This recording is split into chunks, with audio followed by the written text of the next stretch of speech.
ನಾನೊಂದು Telegram channel create ಮಾಡಿದ್ದೀನಿ. ಅಲ್ಲಿ ನಾನು ಸ್ಟಾಕಿನ ಪೋಸ್ಟೆಲ್ಲ ಮಾಡ್ತಾ ಇರ್ತೀನಿ. ಎಲ್ಲಿ ನಮ್ಮದು ಬೈಯಿಂಗ್ ಲೆವೆಲ್ ಆಗಿರುತ್ತೆ, ಎಲ್ಲಿ ನಮ್ಮದು ಸೆಲ್ಲಿಂಗ್ ಲೆವೆಲ್ ಆಗಿರುತ್ತೆ, ಯಾವ ಸ್ಟಾಕು ಯಾವ ಥರ ಪ್ಯಾಟರ್ನ್ ಮಾಡಿದೆ, ಇದೆಲ್ಲ ನಾನು ಟೆಲಿಗ್ರಾಮ್ ಚಾನಲಲ್ಲಿ ಪೋಸ್ಟ್ ಮಾಡ್ತಾ ಇರ್ತೀನಿ. ಇಫ್ ಇನ್ ಕೇಸ್ ನೀವು ಜಾಯ್ನ್ ಆಗಬೇಕಂದ್ರೆ ಡಿಸ್ಕ್ರಿಪ್ಷನ್ ಬಾಕ್ಸಲ್ಲಿ ಲಿಂಕ್ ಉಂಟು, ಅಲ್ಲಿಂದ ನೀವು ಚೆಕ್ಔಟ್ ಮಾಡ್ಬೋದು. ಫೈನ್. ಇವತ್ತಿನ ಇಂಡೆಕ್ಸು ಬ್ರೇಕ್ಔಟ್ ಕೂಡ ಕೊಟ್ಟಿಲ್ಲ, ಬ್ರೇಕ್ ಡೌನ್ ಕೂಡ ಕೊಟ್ಟಿಲ್ಲ. ಅದು ಪಾಸ್ಟ್ 5 ಇಯರ್ಸ್ ಇದ್ದು ಒಂದೊಳ್ಳೆ ರೆಸಿಸ್ಟೆನ್ಸ್ನ ಒಂದೊಳ್ಳೆ ರೆಸ್ಪೆಕ್ಟ್ ಮಾಡ್ತಾ ಉಂಟು. ಫೈನ್. ಸೊ ಯಾವಾಗ ಅದು ಬ್ರೇಕ್ಔಟ್ ಕೊಡ್ತಾರೆ ಆವಾಗ ನಾವು ಬೈ ಮಾಡ್ಬೋದು. ಬ್ರೇಕ್ಔಟ್ ಕೊಟ್ಟ ಅದ್ರ ಮೇಲೆ ನಂಗೆ ಶೇರ್ ಮಾಡಲಿಕ್ಕೆ ಏನು ಸೆನ್ಸ್ ಇರಲ್ಲ ಮೋಸ್ಟ್ ಆಫ್ ದಿ ಟೈಮಲ್ಲಿ. ಸೊ ಅದಕ್ಕೆ ನಾನು ಅದಕ್ಕಿಂತ ಮುಂಚೆನೇ ಶೇರ್ ಮಾಡ್ತಾ ಇರ್ತೀನಿ. ಯಾಕಂದರೆ ನೀವು ಅದನ್ನ ವಾಚ್ ಲಿಸ್ಟಲ್ಲಿ ಇಟ್ಕೊಂಡು ನೀವು ಡೈಲಿ ಬೇಸಿಸ್ ಮೇಲೆ ವಾಚ್ ಮಾಡಿದರೆ ನಿಮ್ಗೆ ಅರ್ಥ ಆಗುತ್ತೆ ಅದು ಪ್ರೈಸ್ ಹೇಗೆ ಮೊಮೆಂಟಮ್ ಆಗುತ್ತೆ, ಎಲ್ಲಿ ಗ್ಯಾಪ್ ಅಪ್ ಓಪನ್ ಆದರೆ ಹೇಗಾಗುತ್ತೆ, ಗ್ಯಾಪ್ ಡೌನ್ ಓಪನ್ ಆದರೆ ಹೇಗಾಗುತ್ತೆ. ಸೊ ಅದೆಲ್ಲ ನಿಮ್ಮ ಪ್ರೈಸ್ ಮೂಮೆಂಟ್ ಮಾಡ್ತಾ ಆದಾಗ ನೀವು ಸ್ಲೋ ಆ್ಯಂಡ್ ಸ್ಟಡಿ ಕಾನ್ಫಿಡೆನ್ಸ್ ಬರ್ತಾ ಇರ್ತಾರೆ. ಹೇಗೆ ನಾವು ಇನ್ವೆಸ್ಟಿಂಗ್ ಮಾಡ್ಬೋದು, ಹೇಗೆ ನಾವು ಕಾನ್ಫಿಡೆನ್ಸ್ ಥ್ರೂ ಅಲ್ಲಿ ಕ್ವಾಲಿಟಿನ ಜಾಸ್ತಿ ಮಾಡ್ಬೋದು, ಸ್ಟಾಪ್ ಲಾಸ್ ಹೇಗೆ ಪ್ಲೇಸ್ ಮಾಡ್ಬೋದು, ಇದೆಲ್ಲ ನಿಮಗೆ ಕ್ಲಿಯರ್ ಆಗ್ತದೆ. ಫೈನ್. ಸೊ ದಟ್ ವಿಡಿಯೋ ಕೊನೆ ತನಕ ನೋಡಿ, ಇನ್ ಡೀಟೇಲ್ಸಲ್ಲಿ ನಿಮಗೆ ಕ್ಲಿಯರ್ ಆಗ್ತದೆ. ಫೈನ್. ಸೊ ಇಂಡೆಕ್ಸ್ ಹೆಸರು Nifty media. If in case ನೀವು ಪ್ಲ್ಯಾನ್ ಮಾಡಬೇಕಂದ್ರೆ ವಿಡಿಯೋ ಕೊನೆ ತನಕ ನೋಡಿರಿ, ಅಟ್ಲೀಸ್ಟ್ ಆವಾಗ ನಿಮಗೆ ಕ್ಲಿಯರ್ ಆಗ್ತದೆ. ಫೈನ್. ಸೊ ನಿಫ್ಟಿ ಮೀಡಿಯಾ 2019 ಒಂದು ಹೈ ಹೊಡಿತು, ದಟ್ ಅರೌಂಡ್ 2600. ಅಲ್ಲಿಂದ ಮಾರ್ಕೆಟು ಅದೇ ಲೆವೆಲ್ನ ಎಕ್ಸ್ಪೆಕ್ಟ್ ಮಾಡ್ತಾ ಉಂಟು. First time, second time, third time, fourth time, fifth time, six ಟೈಮಲ್ಲಿ ಹೋಲ್ಡ್ ಮಾಡ್ತಾ ಉಂಟು. ದಟ್ ಮೀನ್ಸ್ ಇಲ್ಲಿ ಬಯರ್ಸ್ ಒಂದೊಳ್ಳೆ ಹೋಲ್ಡ್ ಮಾಡ್ತಾ ಇದ್ದಾರೆ. ಯಾವತ್ತಿದು 2600ಕ್ಕಿಂತ ಅಪ್ಸೈಡಲ್ಲಿ ಕ್ಲೋಸಿಂಗ್ ಕೊಡುತ್ತೆ, ಇದರಲ್ಲಿ ನಾವು ಹಣ ಹಾಕ್ಬೋದು. ಇದರಲ್ಲಿ ಹಣ ಹಾಕೋದು ಹೇಗೆ? ಇದರಲ್ಲಿ ತುಂಬ ಸೆಕ್ಟರ್ ಇರುತ್ತೆ. ದಟ್ ಮೀನ್ಸ್ ಇದರಲ್ಲಿ ಕಂಪೋನೆಂಟ್ಸ್ ಉಂಟು. ಇಲ್ಲಿ ನೀವು DP ಕ್ರಾಪ್ ನೋಡ್ಬೋದು, ಡಿಶ್ TV ನೋಡ್ಬೋದು, ಹಾತ್ವೇ ನೋಡ್ಬೋದು, ನಜಾರಾ ನೋಡ್ಬೋದು, ನೆಟ್ವರ್ಕ್ 18 ನೋಡ್ಬೋದು, PVR ಐನಾಕ್ಸ್ ನೋಡ್ಬೋದು, ಸರಿಗಾಮ ನೋಡ್ಬೋದು, ಸನ್ TV ನೋಡ್ಬೋದು, TV18 ಬ್ರಾಡ್ಕಾಸ್ಟ್ ನೋಡ್ಬೋದು, ಜಿಲ್ ನೋಡ್ಬೋದು. ಇದೆಲ್ಲ ಇದ್ರದ್ದು ಕಂಪೋನೆಂಟ್ಸು. ಸೊ ಅದು ನಾವು ಅನಾಲಿಸಿಸ್ ಮಾಡಿ ಅದ್ರ ಮೇಲೆ ನಾವು ಹಣ ಇನ್ವೆಸ್ಟ್ ಮಾಡಿದರೆ ನಮ್ಮ ಹಣ ಮೋಸ್ಟ್ ಆಫ್ ದಿ ಟೈಮಲ್ಲಿ ಒಂದು ಒಳ್ಳೆ ರಿಟರ್ನ್ ಕೂಡ ಕೊಡ್ತಾರೆ. ಸೊ ಇದು ನೀವು ಲೆವೆಲ್ ನೋಡಿ. ಸೊ ಫಸ್ಟ್ ಟೈಮ್ ಇಲ್ಲಿಂದ ಸೆಲ್ಲಿಂಗ್ ಬಂತು, ಓಕೆ, ಅಂದರೆ ಇಲ್ಲಿಂದ ಫಾಲೋ ಥ್ರೂ ಸಿಕ್ಕಿಲ್ಲ. ಆಗೇನಾಯಿತು, ಇಲ್ಲಿಂದ ಸೆಲ್ಲರ್ ಸ್ವಲ್ಪ ಅಗ್ರೆಸಿವ್ ಆದರೂ ಒಂದೊಳ್ಳೆ ಸೆಲ್ ಆಫ್ ಬಂತು. ಫೈನ್. ಸೊ ಇಲ್ಲಿಂದ slow and study lower high formation ಮಾಡ್ತಾ ಹೋಯಿತು. ಇಲ್ಲಿಂದ ಬ್ರೇಕ್ಔಟ್ ಕೊಡ್ಲಿಕ್ಕೆ ಟ್ರೈ ಮಾಡ್ತು, ಏನಾಯ್ತು ಇಲ್ಲಿ ಬ್ರೇಕ್ಔಟ್ ಫೇಲಿಯರ್ ಆಯಿತು.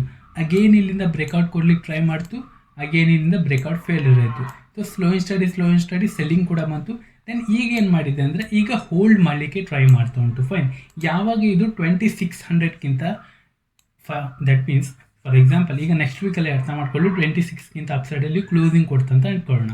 ಕ್ಲೋಸಿಂಗ್ ಕೊಟ್ಟರೆ ಆಗಲ್ಲ, ಅಲ್ಲಿ ಸಸ್ಟೈನ್ ಆಗಬೇಕು. ಇಲ್ಲಿ ಕೂಡ ನೋಡಿ ಒಂದೊಳ್ಳೆ ಕ್ಲೋಸಿಂಗ್ ಕೂಡ ಕೊಟ್ಟಿದೆ, ಬಟ್ ಇಲ್ಲಿ ಸಸ್ಟೈನ್ ಆಗಿಲ್ಲ. ನೆಕ್ಸ್ಟ್ ವೀಕೆ ಇಲ್ಲಿಂದ ಒಂದೊಳ್ಳೆ ಸೆಲ್ಲಿಂಗ್ ಬಂತು, ಬಟ್ ಹಾಗೆ ಬರಬಾರ್ದು. ಯಾವತ್ತಿದ್ರು ಏನಂದರೆ ಇಲ್ಲಿಂದ ಒಂದೊಳ್ಳೆ ಕ್ಲೋಸಿಂಗ್ ಕೊಟ್ಟಾದ್ಮೇಲೆ ಅಲ್ಲಿ ಸಸ್ಟೈನ್ ಆಗಬೇಕು, ಅಲ್ಲಿ ಸ್ಥಿರವಾಗಿ ನಿಲ್ಲಬೇಕು ಬಯರ್ಸು. ಆವಾಗ ನಾವು ಅರ್ಥ ಮಾಡ್ಲಿಕ್ಕೆ ಸಾಧ್ಯ ಆಗ್ತದೆ, ಎಸ್ ಅಲ್ಲಿ ಬಯರ್ಸು ಸ್ವಲ್ಪ ಸ್ಟ್ರಾಂಗ್ ಇದ್ದಾರೆ ಅಂತ. I am clear.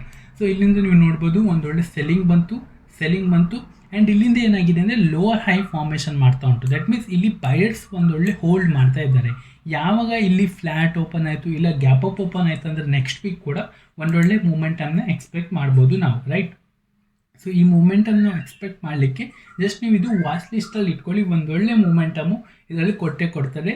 ಇದರಲ್ಲಿ ನೀವು cup and handle chart pattern ಕೂಡ ನೋಡ್ಬೋದು, ಇದರಲ್ಲಿ ನೀವು head and shoulder chart pattern ಕೂಡ ನೋಡ್ಬೋದು, ಎಲ್ಲ ಕೂಡ ನೋಡ್ಬೋದು. ನೀವು ಜಸ್ಟ್ ಪ್ರೈಸ್ನ ಅಂಡರ್ಸ್ಟ್ಯಾಂಡ್ ಮಾಡ್ಕೊಂಡ್ರೆ ಎಲ್ಲ ಚಾರ್ಟ್ ಪ್ಯಾಟರ್ನ್ ಕೂಡ ನೋಡ್ತೀರಾ, ಎಲ್ಲ ನೀವು ಸ್ಟ್ರಾಟಜಿ ಕೂಡ ನೋಡ್ತೀರಿ, ಎಲ್ಲ ಕೂಡ ನೋಡ್ತೀರಾ. ಫೈನ್. ಇದ್ರು ಮಲ್ಟಿಪಲ್ ಟೈಮ್ಸ್ ರೆಸಿಸ್ಟೆನ್ಸ್ನ ಹಿಟ್ ಮಾಡ್ತಾರೆ ಅಥವಾ ಮಲ್ಟಿಪಲ್ ಟೈಮ್ಸ್ ಸಪೋರ್ಟ್ನ ಹಿಟ್ ಮಾಡ್ತಾರೆ, ಅದೆಲ್ಲ ಫ್ಲೋಲ್ಲಿ ಹೋಗೋ ಚಾನ್ಸಸ್ ಇರ್ತಾರೆ. ಸೊ ಇಲ್ಲಿ ಕೂಡ ನೀವು ನೋಡ್ಬೋದು. ಸೊ ಇಲ್ಲಿ ಮಲ್ಟಿಪಲ್ ಟೈಮ್ಸ್ ಹಿಟ್ ಆಯಿತು, ಇಲ್ಲಿಂದ ಫ್ಲೋಲ್ ಹೋಯಿತು, ಕೈಗೆ ಆಗಲ್ಲ. ಸೊ ಇಲ್ಲಿ ನೋಡಿ, first time, second time, third time, fourth time, ಇಲ್ಲಿಂದ ಮಲ್ಟಿಪಲ್ ಟೈಮ್ಸ್ ಹಿಟ್ ಆಯಿತು, ಆವಾಗ ಇಲ್ಲಿ ವೀಕ್ ಆಯಿತು. ಕ್ಲಿಯರ್. ಸೊ ಇಲ್ಲೆಲ್ಲ ನೋಡ್ಬೋದು, ಫಸ್ಟ್ ಟೈಮ್ ಹಿಟ್ ಆಯಿತು, ಸೆಲ್ಲಿಂಗ್ ಬಂದಿಲ್ಲ, ಬೈಯಿಂಗ್ ಹೋಗ್ಲಿಕ್ಕೆ ಟ್ರೈ ಮಾಡ್ತು, ಬಟ್ ಇಲ್ಲಿ ಬ್ರೇಕ್ಔಟ್ ಫೇಲ್ಯೂರ್ ಆಗಿ ಸೆಲ್ಲಿಂಗ್ ಬಂತು. ಅಗೇನ್ ಇಲ್ಲಿ ಹೋಗ್ಲಿಕ್ಕೆ ಟ್ರೈ ಮಾಡ್ತು, ಸೆಲ್ಲಿಂಗ್ ಬಂತು, ಬಟ್ ಪ್ರೀವಿಯಸ್ ಸೆಲ್ಲಿಂಗ್ ಅಷ್ಟು ಸ್ಟ್ರಾಂಗ್ ಇರಲಿಲ್ಲ. ಬಯರ್ಸು ಸ್ವಲ್ಪ ಹೋಲ್ಡ್ ಮಾಡಲಿಕ್ಕೆ ಟ್ರೈ ಮಾಡಿದ್ರು. ಬಟ್ ಈಗ ಮಲ್ಟಿಪಲ್ ಟೈಮ್ಸ್ ಹಿಟ್ ಆದಾಗ ಮತ್ತೆ ಇಲ್ಲಿ ಸೆಲರ್ಸ್ ಆಗೇನು ಬರಲ್ಲ, ಬಿಕಾಸ್ ಸೆಲರ್ಸು ಕೂಡ ಕೈ ಸುಟ್ಕೊಳ್ತಾರೆ, ಬಿಕಾಸ್ ಅವರು ಮಲ್ಟಿಪಲ್ ಟೈಮ್ ಲಾಸಸ್ ಮಾಡ್ಕೊಂಡಾಗ ಮತ್ತವರು ಬರಲ್ಲ. ಸೊ ಇವನ್ ನಾವು ಆದರೂ ಕೂಡ ಮಲ್ಟಿಪಲ್ ಟೈಮ್ಸ್ ಸೇಮ್ ಸ್ಟಾಕಲ್ಲಿ ಲಾಸ್ ಆದರೆ ನಾವು ಮತ್ತೆ ಬರ್ತೀವ, ಇಲ್ಲ ತಾನೆ? ಸೊ ಹಾಗೆ ಅವರು ಮಲ್ಟಿಪಲ್ ಟೈಮ್ಸ್ ಲಾಸ್ ಆದ್ರ ಮೇಲೆ ಮತ್ತೆ ಬರಲ್ಲ. ಸೊ ಅಲ್ಲಿಂದ ಬಯರ್ಸು ಫ್ಲೋಲಿ ತಗೊಂಡು ಅಪ್ಸೈಡಲ್ಲಿ ಹೋಲ್ಡ್ ಮಾಡೋ ಚಾನ್ಸಸ್ ಇರ್ತಾರೆ. ಸೊ ಅದಕ್ಕೆ ಇದು ಕೂಡ ನೋಡಿ ಮಲ್ಟಿಪಲ್ ಟೈಮ್ಸ್ ಹಿಟ್ ಆಗಿದೆ.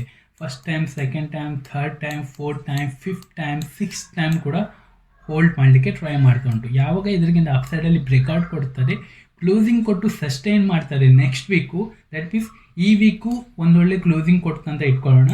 ನೆಕ್ಸ್ಟ್ ವೀಕು ಆನ್ವರ್ಡ್ಸ್ ಅದೇ ಹೈಕ್ಕಿಂತ ಅಪ್ಸೈಡಲ್ಲಿ ಹೋಲ್ಡ್ ಮಾಡ್ತಂದರೆ ನಾವಲ್ಲಿ ಬೈಯಿಂಗ್ನ ಪ್ಲ್ಯಾನ್ ಮಾಡ್ಬೋದು. ಈ ಸ್ಟಾಕಿದು ಕಂಪೋನೆಂಟ್ಸಲ್ಲಿ ಅದು ನೀವು ಪ್ಲ್ಯಾನ್ ಮಾಡ್ಬೋದು. ಇಫ್ ಇನ್ ಕೇಸ್ ನಿಮಗೆ ಈ ಕಂಪೋನೆಂಟ್ಸಿಂದು ಒಂದೊಳ್ಳೆ ಅನಾಲಿಸಿಸ್ ವೀಡಿಯೋ ಬೇಕಂದರೆ ವೀಕ್ಲಿ, ಮಂತ್ಲಿ ಅಥವಾ ಡೈಲಿ ಬೇಸಿಸಲ್ಲಿ ನಂಗೆ ಕಮೆಂಟ್ ಬಾಕ್ಸ್ ಮೂಲಕ ತಿಳಿಸಿ, ನಾನು ಅದರ ಬಗ್ಗೆ ಒಂದು ಸಪ್ರೇಟ್ ವೀಡಿಯೋ ಮಾಡ್ತೀನಿ. Fine. Next week gap down 700, 2200 ಇಲ್ಲೆಲ್ಲ ಓಪನ್ ಆದರೆ ನೀವು ಸ್ವಲ್ಪ ಇಗ್ನೋರ್ ಮಾಡೋದು ಬೆಟರ್. ನೆಕ್ಸ್ಟ್ ವೀಕು ನಾವು ಪ್ಲ್ಯಾನ್ ಮಾಡಿದರೆ ಬೆಟರ್ ಅಂತ. ಯಾಕಂದರೆ ಇಲ್ಲಿ ಗ್ಯಾಪ್ ಡೌನ್ ಓಪನ್ ಆದರೆ ಸೊ ಈ ಬಯರ್ಸ್ ಸ್ವಲ್ಪ ಇಲ್ಲಿ ಕೈ ಸುಟ್ಕೊಳ್ತಾರೆ, ಸ್ವಲ್ಪ ಇವರಿಗೆ ಪೋರ್ಟ್ಫೋಲಿಯೋದಲ್ಲಿ ಲಾಸಸ್ ತೊಗೊಳ್ಳಿಕ್ಕೆ ಚಾನ್ಸಸ್ ಆಗ್ತಾರೆ. ಸೊ ಆವಾಗ ಏನು ಮಾಡ್ತಾರೆ ಅಂದರೆ ಸ್ವಲ್ಪ ಇಲ್ಲಿ ಹೋಲ್ಡ್ ಮಾಡಲಿಕ್ಕೆ ಟ್ರೈ ಮಾಡ್ತಾರೆ, ಅಥವಾ ಇಲ್ಲಿ ಒಂದು ಫಾಸ್ಟ್ ಸಡನ್ ಮೊಮೆಂಟಮ್ ಕೂಡ ಬರ್ಬೋದು. But next week gap down open ಆದರೆ ಇಗ್ನೋರ್ ಮಾಡಿ. ಇವನ್ ಅದು ಫ್ಲ್ಯಾಟ್ ಇಲ್ಲ ಸ್ಲೈಟ್ಲಿ ಗ್ಯಾಪ್ ಅಪ್ ಓಪನ್ ಆದರೆ ನಾವಲ್ಲಿ ಪ್ಲ್ಯಾನ್ ಮಾಡ್ಬೋದು. ಆ ವೀಕನ್ನು ಹೋಲ್ಡ್ ಮಾಡಿ next week if in case ಆನ್ವರ್ಡ್ಸಲ್ಲಿ ಸಸ್ಟೈನ್ ಆದರೆ ಮಾತ್ರ ನಾವಲ್ಲಿ ಪ್ಲ್ಯಾನ್ ಮಾಡಿದ್ರೆ ಐ ಥಿಂಕ್ ಬೆಟರ್ ಅಂತ. ಫೈನ್. ಸೊ ಇದು ಒಂದೊಳ್ಳೆ ಚಾರ್ಟ್ ಪ್ಯಾಟರ್ನು. ನೀವು ಅನಾಲಿಸಿಸ್ ಮಾಡಿ ಅದ್ರ ಮೇಲೆ ನಿಮ್ಮ ಡಿಸಿಷನ್ ಮೇಲೆ ನೀವು ಪ್ಲ್ಯಾನ್ ಮಾಡಿದರೆ ಐ ಹೋಪ್ ನಿಮಗೆ ಒಂದೊಳ್ಳೆ ಪ್ರಾಫಿಟ್ನ ನೀವು ಎಕ್ಸ್ಪೆಕ್ಟ್ ಮಾಡ್ಬೋದು ನಿಫ್ಟಿ ಮೀಡಿಯಾದಲ್ಲಿ. ಸೊ ಇದು ಒಂದು ಒಳ್ಳೆ ಚಾರ್ಟ್ ಪ್ಯಾಟರ್ನ್ ಆಗಿದೆ. ಸೊ ಅನಾಲಿಸಿಸ್ ಮಾಡಿ ಜಸ್ಟ್ ನೀವು ಪ್ರೈಸ್ನ ಫೀಲ್ ಮಾಡ್ತೀರಾ. ಫಾರ್ ಎಕ್ಸಾಂಪಲ್ ಒಂದೊಳ್ಳೆ ಕಪ್ ಆ್ಯಂಡ್ ಹ್ಯಾಂಡಲ್ ಪ್ಯಾಟರ್ನ್ ಮಾಡ್ತಾ ಉಂಟು, ಇಲ್ಲಿಂದ ಒಂದೊಳ್ಳೆ ಅಪ್ಸೈಡ್ ಮೊಮೆಂಟಮ್ ಬಂದಿದೆ ಅಂತ ನಾನು ಹೇಳಿದ್ರೆ ತುಂಬ ಜನ ಪ್ಲ್ಯಾನ್ ಕೂಡ ಮಾಡ್ಬೋದು. ಬಟ್ ತುಂಬ ಜನ ಪ್ಲ್ಯಾನ್ ಮಾಡೋರು ಏನು ಮಾಡ್ತಾರೆ ಗೊತ್ತಾ, ಕ್ವಾಲಿಟಿ ಸ್ವಲ್ಪ ಲೆಸ್ ಮಾಡಿ ಪ್ಲ್ಯಾನ್ ಮಾಡ್ತಾರೆ. ಬಿಕಾಸ್ ಅವರಿಗೆ ಕಾನ್ಫಿಡೆನ್ಸ್ ಸ್ವಲ್ಪ ಲೆಸ್ ಇರ್ತಾರೆ. ಇಫ್ ಇನ್ ಕೇಸ್ ಅಲ್ಲಿ 1000 ರೂಪಾಯಿ ಪ್ರಾಫಿಟ್ ಆಗೋದ್ರಲ್ಲಿ ನೀವು 100 ರೂಪಾಯಿ ಪ್ರಾಫಿಟ್ ಮಾತ್ರ ತಗೊಳ್ತೀರಾ. ಬಿಕಾಸ್ ನಿಮಗಲ್ಲಿ ಕಾನ್ಫಿಡೆನ್ಸ್ ಸ್ವಲ್ಪ ಲೆಸ್ ಆಗ್ತಾರೆ, ಕಾನ್ಫಿಡೆನ್ಸ್ ಸ್ವಲ್ಪ ಕಮ್ಮಿ ಸಿಗ್ತದೆ. ಸೊ ಅದಕ್ಕೆ ನಾನು ಹೇಳ್ತಾ ಇದ್ದೀನಿ, ನೀವು ಅನಾಲಿಸಿಸ್ ಮಾಡಿ, ನಿಮಗೆ ಕಾನ್ಫಿಡೆನ್ಸ್ ನೀವು ಬಿಲ್ಡ್ ಮಾಡ್ಕೊಳ್ಳಿ, ನಿಮಗೆ ಸೈಕಾಲಜಿ ಮೈಂಡ್ ನೀವು ಸ್ಟ್ರಾಂಗ್ ಮಾಡ್ಕೊಳ್ಳಿ. ಆವಾಗ ನಿಮಗೆ ಕ್ಲಿಯರ್ ಆಗ್ತದೆ ನಾನು ಏನು ಹೇಳ್ತಾ ಇದ್ದೀನಿ ಅಂತ. ನೀವು ಅನಾಲಿಸಿಸ್ ಮಾಡಿದರೆ ಮಾತ್ರ ಇಲ್ಲಿ ಹಣ ಮಾಡಲಿಕ್ಕೆ ಆಗ್ತದೆ, ಇಲ್ಲಾಂದರೆ ಹಣ ಮಾಡಲಿಕ್ಕೆ ಆಗಲ್ಲ. ಬಿಕಾಸ್ ಇದು ಒಂದೊಳ್ಳೆ ಸ್ಟ್ರಕ್ಚರ್ ಆಗಿದೆ. ಡೆಫಿನೆಟ್ಲಿ ವಾಚ್ ಲಿಸ್ಟಲ್ಲಿ ಇಟ್ಕೊಳ್ಳಿ. ನಾನೀಗ ಟೆಲಿಗ್ರಾಮ್ ಚಾನಲ್ ಕೂಡ ಪೋಸ್ಟ್ ಮಾಡ್ತೀನಿ. ಫೈನ್. ಸೊ ಈ ವಿಡಿಯೋದಲ್ಲಿ ಇಷ್ಟೇ. ಇಫ್ ಇನ್ ಕೇಸ್ ಇದೇ ರಿಲೇಟೆಡ್ ವಿಡಿಯೋ ಬೇಕಂದರೆ ಕಮೆಂಟ್ ಬಾಕ್ಸ್ ಮೂಲಕ ತಿಳಿಸಿ, ಹಾಗೂ ಇದರ ಕಂಪೋನೆಂಟ್ಸು ಅನಾಲಿಸಿಸ್ ಬೇಕಾದರೂ ಕೂಡ ನನಗೆ ಕಮೆಂಟ್ ಬಾಕ್ಸ್ ಮೂಲಕ ತಿಳಿಸಿ. ಈ ವಿಡಿಯೋದಲ್ಲಿ ಅಷ್ಟೇ. Thank you.